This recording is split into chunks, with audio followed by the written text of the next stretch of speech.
Hey guys, my name is Ludiah Mong'are and welcome to another episode of the Freelancer's Mic where we have conversations with creatives. It's all about you getting the mic and sharing your experiences. If you enjoy it, hit follow so you don't miss the next episode. On today's episode, I'm super excited to have Lisa Apolinski, CMC, joining us on the show. Lisa is a content coach and a creator, the CEO of Three Dog Right.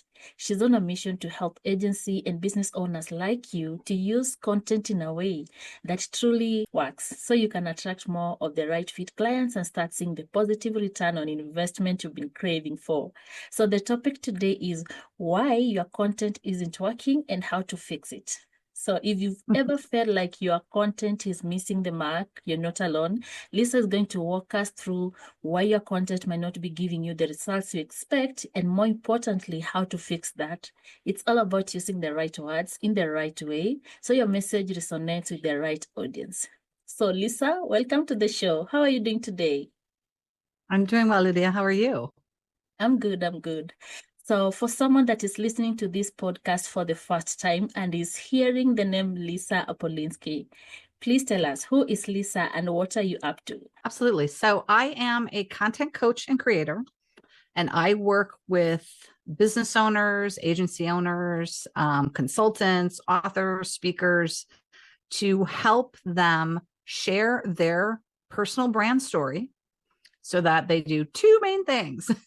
They attract more right fit clients, and the right fit clients are willing to pay the value that they provide. So it's no longer a race to the bottom for selling. It's about attracting people who understand what you do, understand the value of what you do, and are willing to pay for it. I think that's a key component. Awesome. That's a great introduction. So today we are talking about why content is not working and how we can fix that. So my first question to you is, what are the biggest signs that content is not delivering the return on investment? What are the biggest signs that I should look for? Sure. So you may feel like, oh my gosh, I'm not getting comments or likes or shares on your content. And I want you to stop social chasing.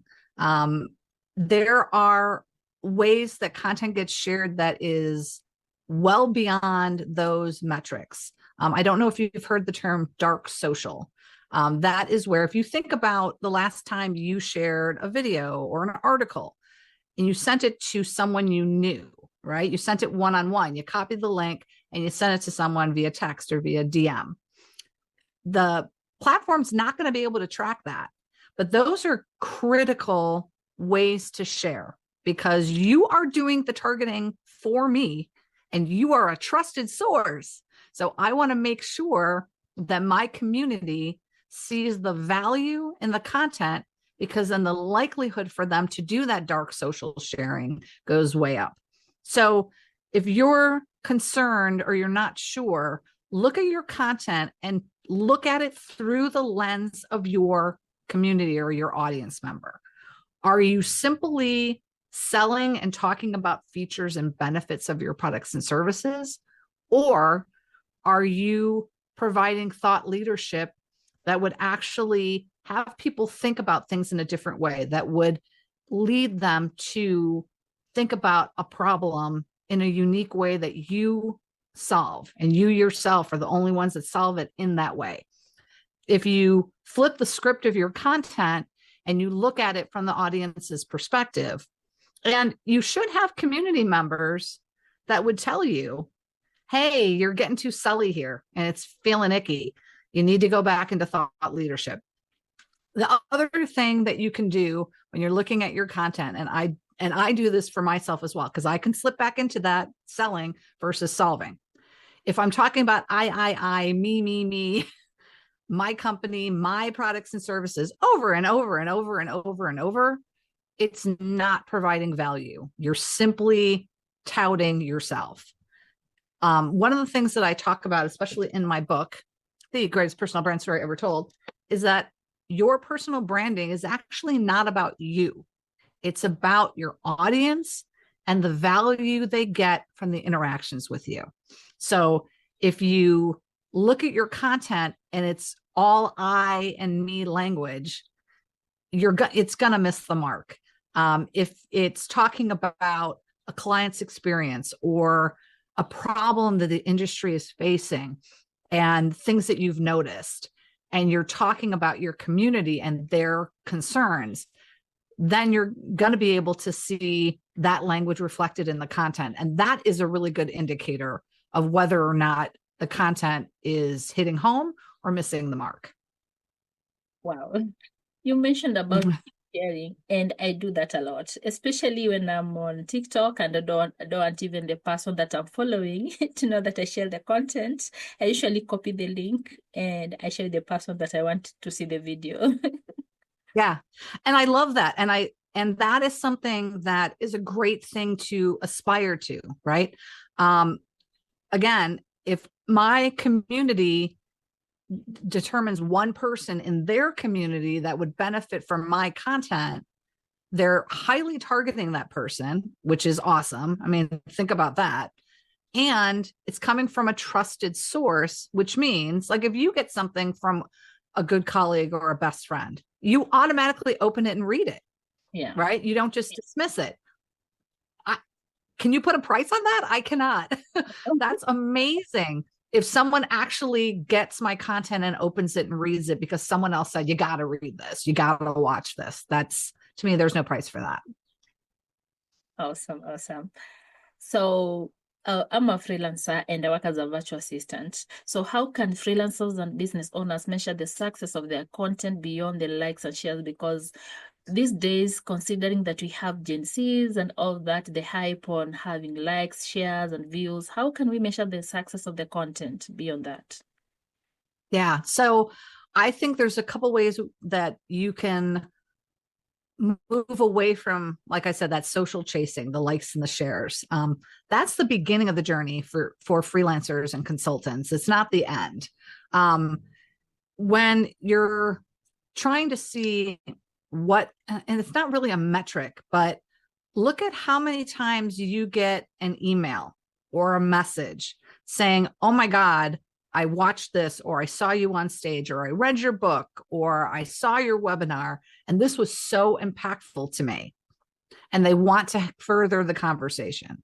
That's where we're going, right? Because once you get them one-on-one and you're able to talk to them, then you'll be able to let your genius shine. Yeah. And then, of course, they're going to want to work with you. So to me, that's what we're driving towards. One of the things that I always offer, and I offer it whether I'm speaking live, whether I'm on a podcast, it's on my website. I always offer a free 20-minute consult so that someone can talk to me and start to think about how they want to move the needle in terms of their content and personal branding. If that's something that you can offer, do, because that's a great metric. How many of these discovery calls are you booking? And if the content hits home and they're like, holy bananas, that was amazing, and that was free content, I can't wait to see what you do on a one-on-one call with me, then you know that the content is working well. Do you have people that say, I have been following you for a while, and I like what you're doing and I'm ready to work with you. These are this is that attracting those right fit clients because they see your value and they raise their hand to work with you.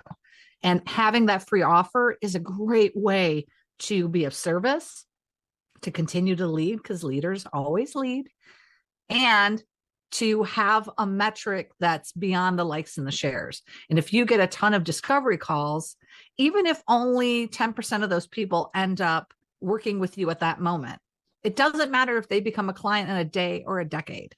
There's still value in the content and they will continue to consume it. Wow, I love that. Yeah. Okay, I know creating content is a lot of work, even if it's blogs, it's videos, it's writing your content on social media, the text part. I know it's a lot of work, but there are some mistakes that you make and then our content fails to convert. What are those mistakes that we make unknowingly or knowingly, and how can we avoid them? Yeah, so it goes back to we were talking for the earlier in our conversation about how do you know if it's hitting home. So if you slip into selling, you're going to use a lot of I, me language. It just happens. It's a natural thing. I provide this. I do that. I can help you, blah, blah, blah. If your content isn't resonating, look at that first. And then if that's happening, you're talking about features and benefits, and you're not talking about results. So that's going to be part 2. In order to modify the content so that it has value, instead of talking about what you do, and I'm not saying that that's not important, but for a prospect, a future client, they're not paying you for, I'll use me as an example. They're not paying me for my program on personal branding. They're paying me because they want to have a higher revenue stream, more clients at a higher dollar value that convert easier. That's what they're paying me for. They're paying me for the results of working with me, not the process of what I do. So when you're switching the I language, try to drive home to that results area, because that's what people are looking for. I'm not in the business of, and I hate to say this out loud, but I'm really not in the business of building your personal brand. I'm in the business of empowering you to understand what your area of genius is and how you share that with the world, so that all of your content and marketing efforts result in revenue. At the end of the day, that's what all of us are trying to do on some level. We're helping people make more money faster and at a higher dollar value. So tying that back into the results area. And when you do that, when you talk about the results, you automatically talk about the client's journey, because it's not about your journey, it's about theirs. So that helps with that I and me language to convert it to clients. As a result of working with me, clients are able to Hey, yeah. Instead of saying I do this, you can also say I helped a certain client do this and achieved this. And I would even take that one more. With this, my client was able to, right? So you're touching on what you do, but your focus is really on the client's results. And if I took out with this and I just said my client's able to, that's a great sentence to have in your content. If you're talking about a problem that you see, and I know this is true. Ludiah, I know that it's probably something that you see over and over and over and over and over. And you're like, stop making this mistake, or stop doing this. You're killing yourself. Stop. You're going to talk about that issue, right? And please stop doing this. It's doing this, this, and this. This is an issue. It's causing you to have all this ripple effect. I don't know if you noticed, but I didn't say I can fix that. I said, stop doing it because it's causing you this issue and you're going to suffer from it. Yeah. It's you language. It's not me language. It automatically becomes your audience's problem and their journey to that future success point. Yes, I get the point, because when you mention about the results that the potential client is going to make, someone reading that post or reading that blog is going to be like, okay, this person is doing the same thing as me, and when he was working with this one, he got this result, so maybe I should try. Yes. And when you talk in that language, your audience can relate to what you are saying, which makes it relevant to them. It has value. If you're talking about, I could say, yeah, it's a 6-week program. I provide a 6-week program and I do this and I do that. It's really hard to relate to my content, right? And what I'm sharing. But if instead I say, one of my clients sold her business and wanted to make sure that she still has value. And so she's really leaning into a personal brand that she's had for 50 years, but she really wants to leverage this one niche so that the company that purchased her product sees an absolute just skyrocketing value because she still has some associated value with that. And she really wants to make sure that they see the value and they continue to, to share that product because it was her baby. And now she sold it and she wants to see her baby grow up. Other people who've sold businesses who are still attached go, oh yeah, I totally understand that. It's, you grew something for 50 years and then you sold it and you want to continue to see it shine. Totally understand that thought process. Yeah. That takes me back to when I was working with a client in the real estate, the way she used to do, I think, organizing. So when you want to move, they come and organize your things until you move and the process is complete. So they used to use that language where they say, we help you do away with the attachment of the previous house and so on. Yeah. Yeah. Because the best decisions for a business is based on emotions. When you bring logic into a business discussion, there are so many business reasons and financial reasons to not do something. To really help someone move the needle, there has to be an emotional element to it where if that problem gets solved, if I could wave a magic wand and solve that one problem for you, what would that do for you? And you see them go, oh my God, right? And that's not a logic, that's an emotion. Like, I would, that would allow me to sleep better at night. That would open up all this other stuff. I would be able to do ba-ba-da-ba-da-ba-da. It opens up possibility. And when you open up possibility, you are tapping into that emotional element within them. And that's powerful. Great. So thank you so much for the amazing response. And we have come to the segment and we call it mic check moment. So we are here for the mic check. And for this one, yours is, we are going to call it the light bulb. So what was that light bulb moment that made you see content as a tool for attracting the perfect clients and not just a marketing checklist? So when I started my company in 2012, that was back when blogging was the rage. Everybody had a blog. And I knew content was important. And I actually had a branded blog. And I think you could still search for it. And it was really me just complaining about stuff that happens during trade shows, because I did a lot of trade show marketing. And so many people were like, oh my God, yes, because doing trade shows can be an absolute nightmare.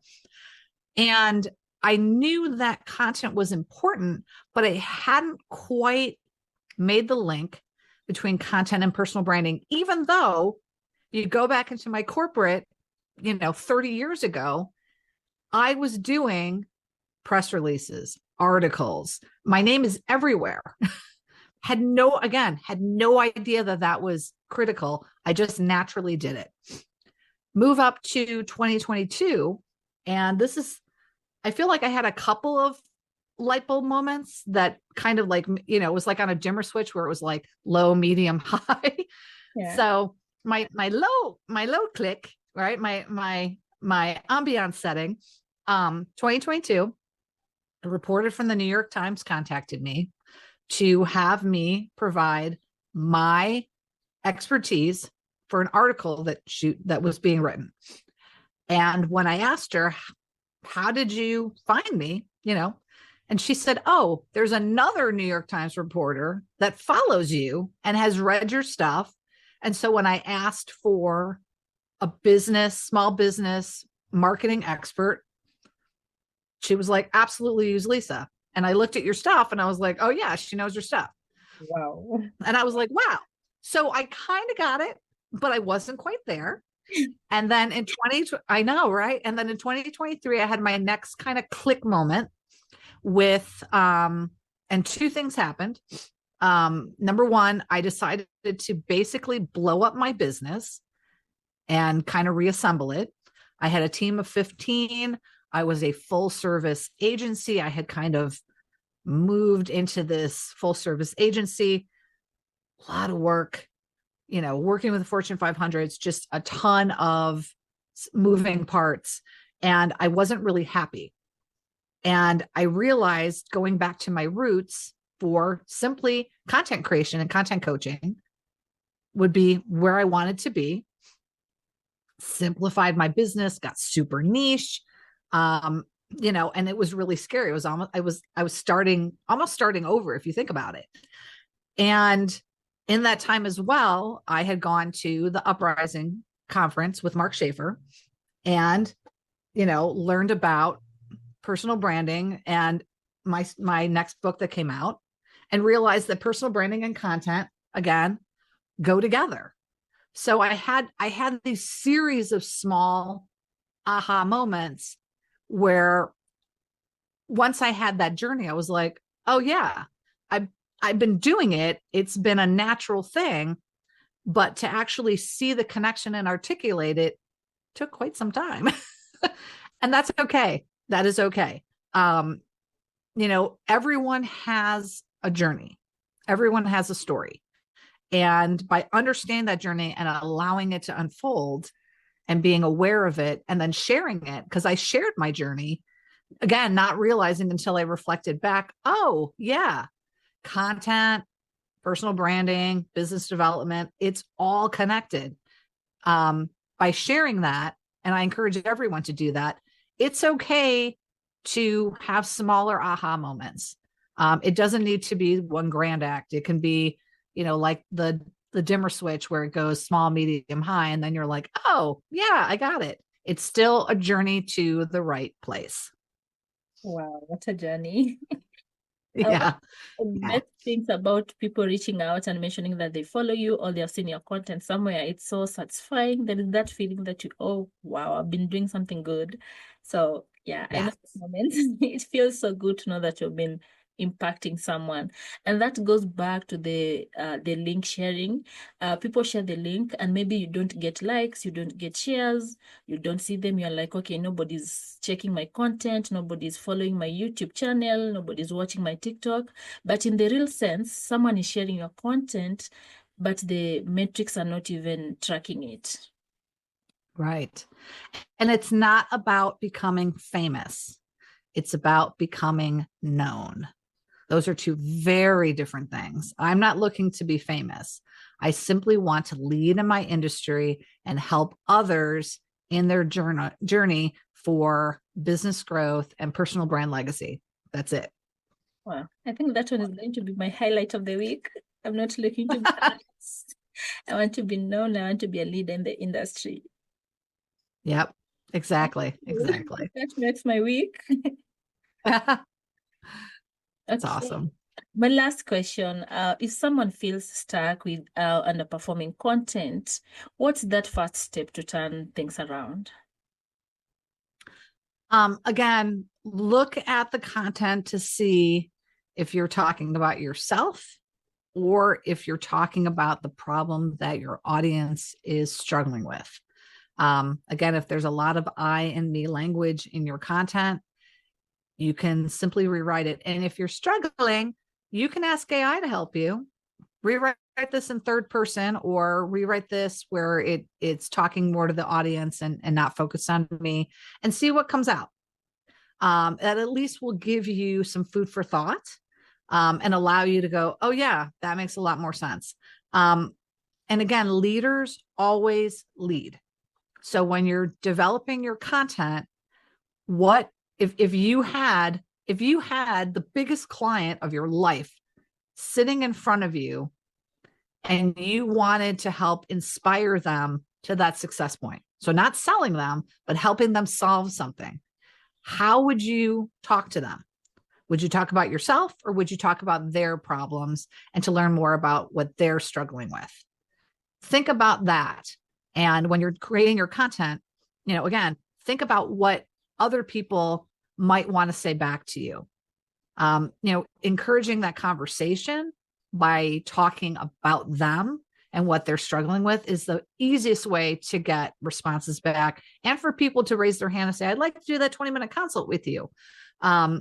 If you're just talking about yourself, it's a lot harder to continue that conversation. I mean, think about the last either virtual networking or in-person networking or reception or party.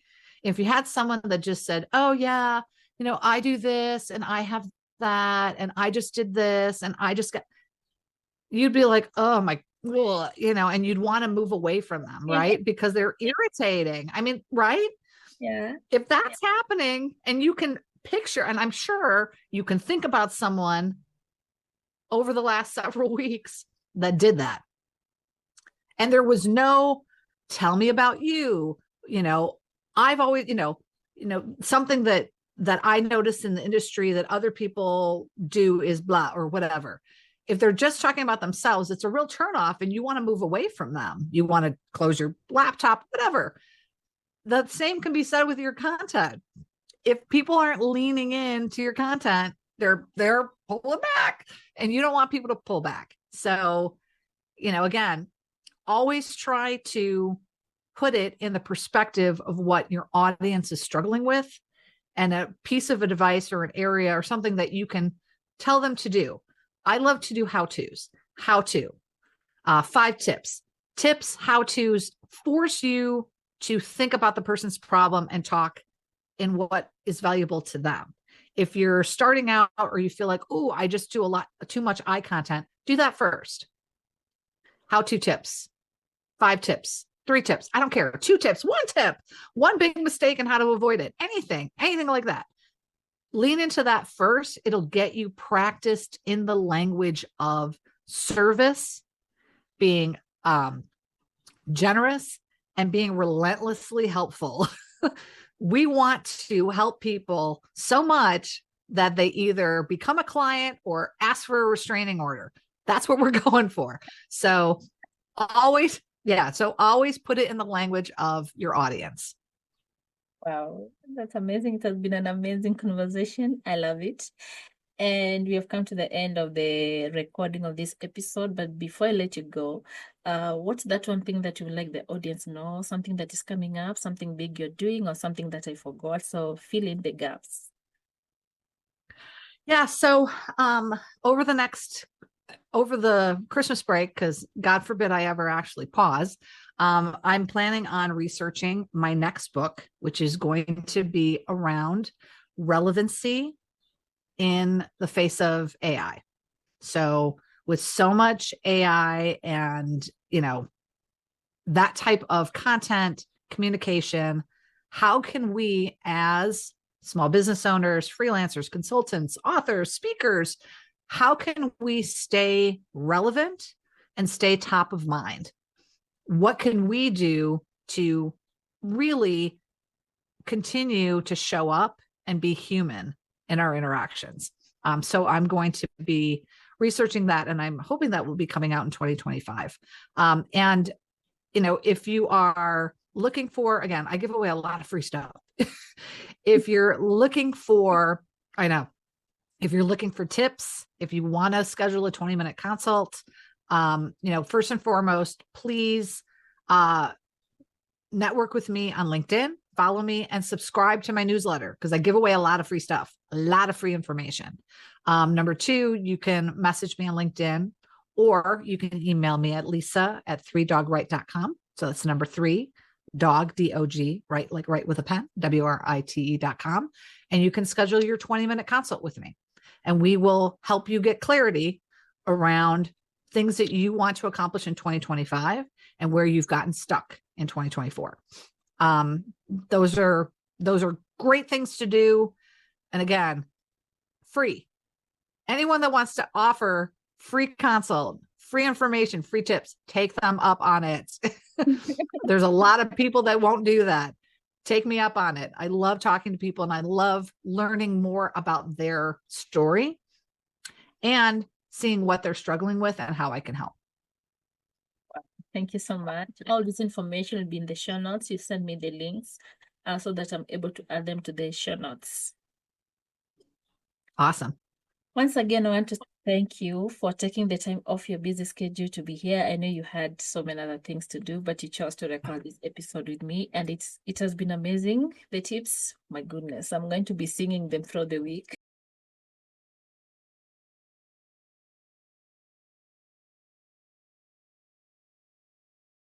Thank you for listening to this episode of the Freelancer's Mic. And if you want to get in touch, you can find all the information on the description. If you want to listen to all other episodes of the Freelancer's Mic, go to our website, writerspire.com/podcasts, or you can go to other podcast streaming platforms and search for the Freelancer's Mic. Thank you. Talk to you soon.